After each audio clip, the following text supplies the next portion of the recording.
These bagpipes don't belong to me, so there isn't any chance that a bouncy Scottish tune is going to be blown from this Scot's lips. Actually, they belong to a member of a group organized in 1978 to kind of keep the Scottish fires alive locally. Although bagpipes are usually associated with Scotland and Ireland, they're really an ancient instrument that probably had their origins in Asia and then were brought from there to other parts of the world by early Celtic migration. There was a migration of sorts into Juneau in the early part of this century when workers from around the world came here looking for jobs in the mine. Many of them probably brought their own instruments with them. At least that certainly has been the case with more recent arrivals in Juneau, some of whom who have a very strong Scottish background, and others just like the music.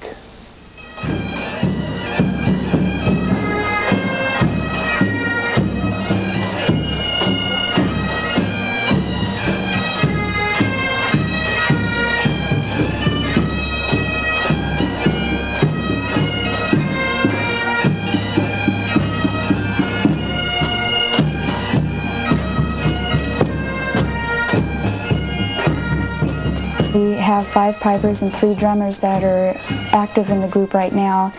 During a practice, we try to work on the piping and drumming working together to get the best sound and best timing that we can get out of it. I'm pipe major. I lead the band. I instruct and select tunes and just basically instruct. We have a weekly band practice on Tuesday night. We've just rescheduled our time so that we can have a beginner chanter session. We have 7 to 7:40 is beginner chanter, 7:40 to 8:10 is advanced chanter, 8:10 to 8:30 is warm-up and tune-up of pipes, and 8:30 to 9:15 is bagpipe practice and with drums. So it's a busy night.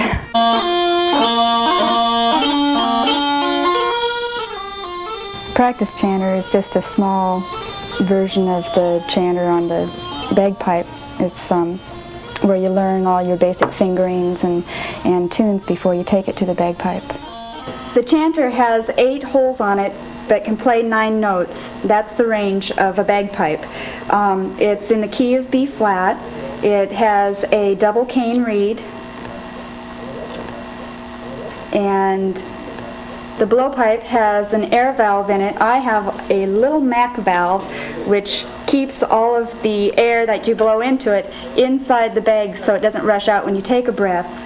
Then you have 3 drones, a bass and 2 tenors, and they have cane reeds also.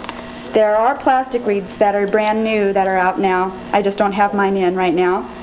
And that's what a drone reed looks like. This plays the background humming noise that you hear.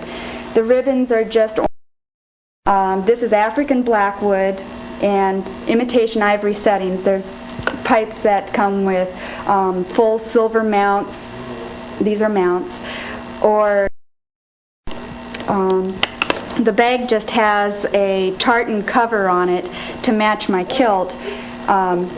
This is an elk's hide bag inside. When you blow up the bag, you fill the bag with air, and you strike the bag with your hand, which brings in your drones, and then with a little more pressure you bring in the chanter. When you take a breath, you squeeze on the bag with your arm to keep the pressure steady. Then you release your arm and breathe again. Band, by the halt, 1, 2.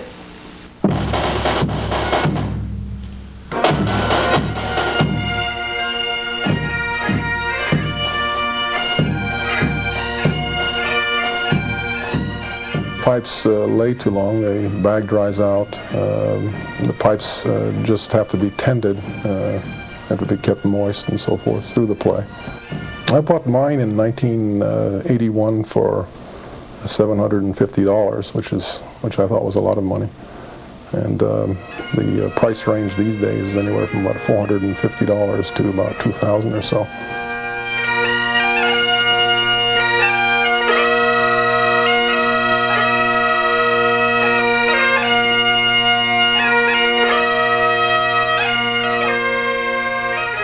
There are two very different types of piping. There's the pibroch, which is the classical piping. You don't hear a lot of that just around town or at a performance. You hear that at competitions or in the Highlands of Scotland.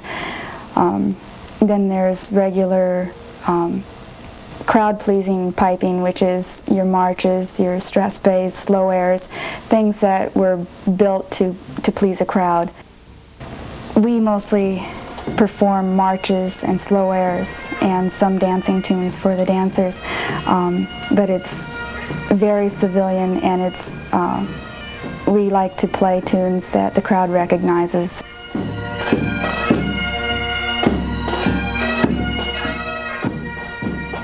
The real heart of a pipe and drum band is the snare drum, and the bass drum also is important, because the bass drum really hits the thumper that keeps everybody in step and the pipes in time.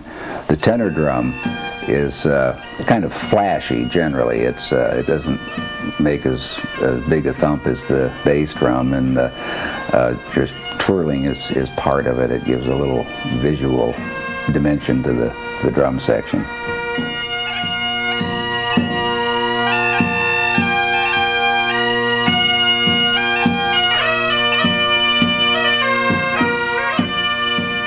The band was first formed.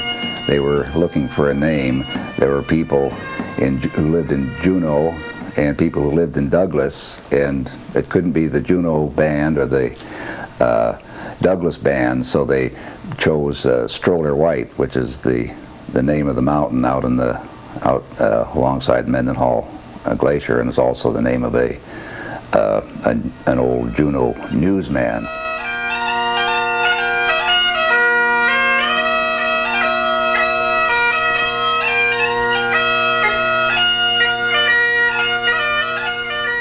Our big fundraising event is the Robert Burns Night. He's the Scottish poet, and that's our big yearly bash. We spend a lot of time preparing for that, and that's the pipers, drummers, and dancers.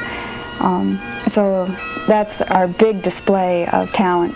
Actually, it's just a good reason to get together here in Juneau and have fun. It's just a real public event. That's what it's for. We're there to please the crowd that night.